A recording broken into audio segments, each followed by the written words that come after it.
Hey, what's going on? My name is Bianca, and before we jump into the topic at hand, a little bit about myself is I am Chief Storyteller for the A21 campaign. We are a global anti-human trafficking organization that has the audacious goal of abolishing the injustice of slavery in the 21st century. Secondly, I am Hispanic and I'm a female, so if I yell and shout and use my hands and get emotional, just ignore me. It kind of just comes with the package. And third and last but not least, much to my chagrin and much to my promise that I would never marry a pastor as a pastor's kid, saying, oh, no way, pastors are so weird, and the worst of them is missions pastors. Never say never to God, because I stand before you, and I am now officially a pastor's wife. I got married about 2 years ago, thank you, Jesus, because I didn't know if that was ever going to happen. And I fell in love with an amazing man who has a heart for God and a heart for God's people. And now I'm officially a crazy pastor's wife. So as we go into the topic at hand, the topic discussed today is on the topic of forgiveness. This is part and parcel and much. It means so much in my life personally, because growing up in ministry, you can either get, bitter or get better, as the Christian cliche says. But you see a lot. And as a pastor's kid, I've seen my parents and many in ministry wounded by people, but then disqualifying themselves because they weren't able to forgive. And so I want to enable us and empower us to be leaders who can freely forgive, as freely as we have been forgiven, that we can forgive others. It's been said that holding on to resentment and unforgiveness is like drinking poison and expecting someone else to die. And we say that phrase and it just rolls off our lips like it's so easy, but we're rarely fond of the alternative to that. And on the surface, forgiveness is totally and completely unsatisfying. Really, we want to be angry. In fact, I could sit here and think of methodical ways of how retribution is going to pan out, and I could think of all these things that I could have said to you and should have said to you, and I'll tell you, in the moment of an argument, I can never think of a really good, verbal assault, but when I'm in my car and when I'm by myself, like an hour later, I could rip you a new one. I know, I'm a carnal Christian, really. So this issue of forgiveness is not something that I'm waxing philosophically about, or that you've fully conquered and been redeemed from. But I will say that I am understanding a theology of forgiveness from a very healthy place, and that's what I want to share today. I vividly remember serving in ministry. I've been in ministry for over 15 years, and 7 of those years were in student ministries. And I vividly remember a night. This was a turning point in my ministry life, a turning point in my spiritual life. But I remember vividly sitting in my car and wringing the steering wheel so tight that my knuckles were white, and I was so angry. I was fuming. That I had served in student ministries for 7 years. I was part of the core leadership team, part of the pioneer between my youth pastor and myself, building up an amazing youth ministry that would take Jesus not just within the walls of youth group, but take him outside of the walls of youth group, and building the community and building leadership and turning students into student leaders. And it was just a wonderful, amazing time of service. But if you are in ministry, you know that ministry takes so much of your real life. I mean, finances and wherewithal and time. I mean, it consumed my entire dating life, for crying out loud. But I was passionate about serving God's people, and I loved being able to stand shoulder to shoulder with people that I trusted. Well, towards the end of my season in youth ministry, I began to feel that I was on the outside of an inside joke. That there had been maybe hushed tones and whispers that I felt were directed about me, but I couldn't put my finger on it. Well, something that I wanted to keep private. My whole life was kind of like on an expose. As a pastor's kid, everyone feels like they have a right to know you and talk about you and think everything they want to think about you. And I was so trying to safeguard my personal community, and there was something that I wanted to keep private just because it was new and budding. Well, it turns out that I had been exposed, and word got back to me. And if that wasn't painful enough to be exposed by your volunteers and your leadership and even a few of the students, the dagger to my heart was realizing that the person who had brought this to light was the pastor that was serving directly underneath. I was devastated. I was heartbroken. I wanted to scream. I wanted to fight. I wanted to pull hair. I'm a crazy Latina. I was about to pop somebody's tires. I was angry. I was fuming. Well, once I cried and put on sackcloth and threw up ashes and, being extra dramatic that I am, I realized that I needed to do something against my will, and that was forgive this person. So Proverbs 25:22 says, if your enemy is hungry, give him food to eat. If he is thirsty, give him some water to drink. In doing this, you will heap burning coals on his head, and the Lord will reward you. Now, the first part of that, if your enemy is hungry, give him something to eat. If he's thirsty, give him some water.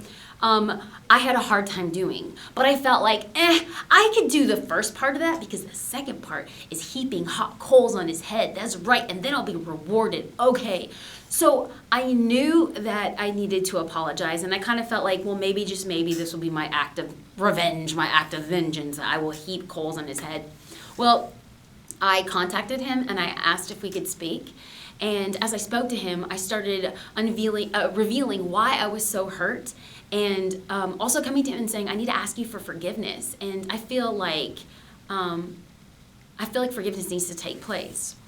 What I wasn't expecting in that moment was for the script to be flipped on me and have him say that he doesn't accept my forgiveness, and then turn it into a monologue as to why I was wrong, and that's the reason why he wouldn't accept my forgiveness. I was thoroughly confused and angry and indignant once again. In that moment, I finally understood the words of my father. Forgiveness is a form of suffering. To forgive somebody is to willfully embrace the wound that somebody else has given to you. Many pastors and preachers speak about forgiveness. It's like this great virtue and a sign of maturity, which it is. But there's a reason so many people can't forgive. It requires a willingness to suffer. That's why this topic is so hard to discuss with people. I don't want you to be disqualified from ministry. I don't want to be disqualified from ministry. I don't want it to mar our marriages or mar our relationship with kids or mar our relationship with friends, but to be leaders in the sense of understanding a theology, if you will, of suffering and of forgiveness. But this isn't any type of suffering.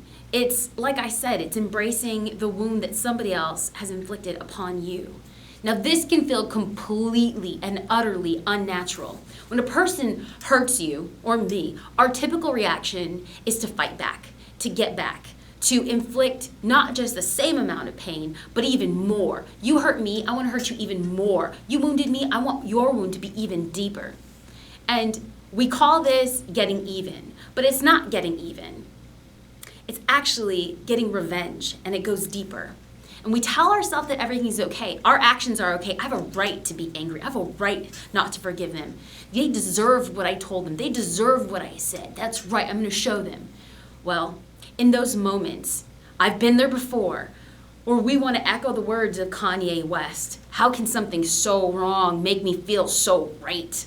Yeah, we've been there. Or maybe you're extra holier than me, and I totally realize that. But we have a deep, innate desire to get back. And in doing so, it makes us feel good momentarily. Let's just acknowledge that it does. But retribution is a false sense of justice. We don't get even, like I said. We got ahead. And that vengeance will come back and rear its ugly head. We will receive payback. And then that payback will receive another form of payback. And vengeance is a downward, never-ending spiral. It makes not losers of the wounded. It makes losers of everyone involved. Now, this is the crazy side of the spectrum. People who say, vengeance isn't mine, thus saith the Lord. Vengeance is mine, thus says Bianca, or thus says you. Now, the other side of the spectrum are those that would never seek out vengeance, would never seek out retribution. They would never act that out or hurt somebody that way, but instead, they say nothing.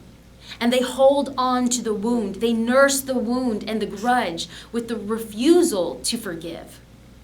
I will withhold my words of forgiveness. I will pretend everything's okay, but I am frosty on the outside. I do not forgive you. And it's willfully refusing to forgive and refusing to forget. Something inside of these type of people, and myself at times too, is something inside of us believes that when we hold on and withhold forgiveness, that we allow ourselves to be in control of the situation. But that's a big lie. The truth is that it kills us, and it slowly gnaws at our soul, and we imprison ourselves on this side of the spectrum. Galatians 5:1 says, "It is for freedom that we have made set free." And the truth is that Christ has set us free by forgiving us. We have a moral obligation to then free others. And if freeing others is an act of forgiveness, then that is what we are called to do. Now, God has called his people to forgive and to not have either side of the spectrum. Ephesians 4:32 says, "We are called to forgive much because we have been forgiven much." We are called to be agents of forgiveness. Another way of saying this is that we are called to suffer because suffering is a direct result of forgiveness. When we have been wounded by somebody or marred by somebody, our natural reaction is to make it right and to get even. If something's broken, we want it fixed. And let me tell you something. How you fix those wounds is through the balm and the salve of forgiveness. But in doing so, it places the demand on the one who's been wounded. The one who has been wounded has to incur the weight and the cost of forgiveness. It asks for the one who has been wronged to absorb the sin committed by another. And let me ask you, is there anything more painful than that? Forgiveness means that we cancel the debt at a personal expense. And we see this in Matthew 18 when Jesus tells a story about a master and a servant, and the servant owed a debt of millions and millions of dollars. The servant asked for leniency. The servant asked for forgiveness. "Please, sir, can you remove this?" And master completely erases the debt of millions of dollars. Now, the master willingly absorbed the loss, knowing that he wasn't going to see a penny back. And this is what we see in our spiritual master, in the life of Jesus. He absorbed the pain, the shame, the guilt, the sin, and the brokenness of the world when he hung on a wooden cross on Calvary. He hung on a torture device for our sin, and he incurred such a great loss and such a great pain. And I ask you again, is there anything more painful than that? It's this kind of forgiveness, it's this kind of suffering that we are called to imitate. We're called to absorb the offense of others and let go of the debt.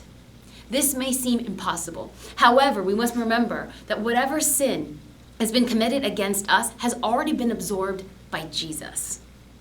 And when we long for justice to be served, when we want retribution, we cannot forget that at the cross, justice was already served. Now, I don't know if it makes it easier, but I want us to discuss in a healthy sense of recalibrating our mind and understanding and deeply recognizing these truths, that there's an agony in forgiveness. Now, you may be listening, watching at home, watching at work, watching at church, and you know exactly what I mean. You've forgiven someone who has wounded you deeply, but in doing so, it's as if your heart has been ripped in two. It's the most agonizing and painful thing of knowing you hurt me so deeply. You wounded me so deeply. You've marred me forever. But I forgive you. That is painful.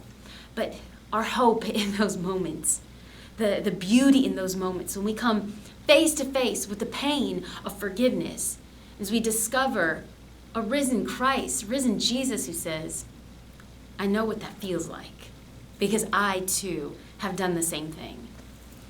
When I look back at that night, when kind of everything imploded in my spiritual life, I felt incredibly betrayed. I felt broken. I felt ashamed. I was embarrassed. When I look back at that night several years ago, something inside me was discovered for the very first time.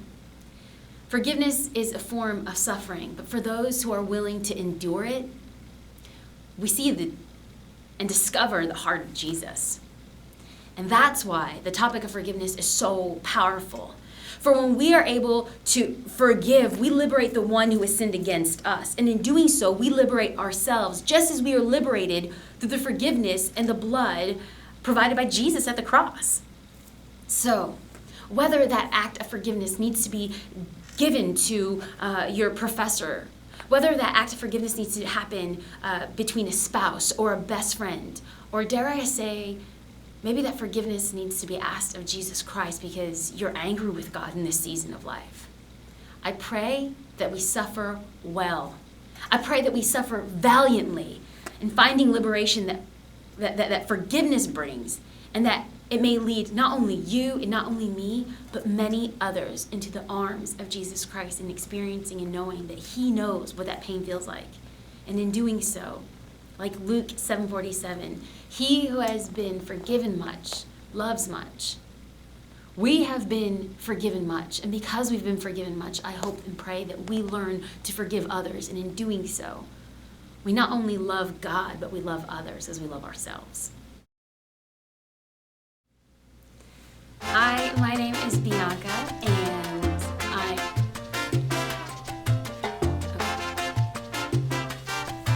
Hey, what's going on? My name is Bianca, and I'm excited to be part of Hey, what's going on? My name is Bianca, and I'm excited to be part of Hi, my name is Bianca.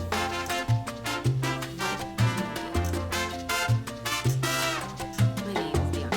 Why? I don't know my name. Again, I always have caveats for scream. I was so crazy. I'm Latino. We're crazy. I was about to poke somebody's tires out.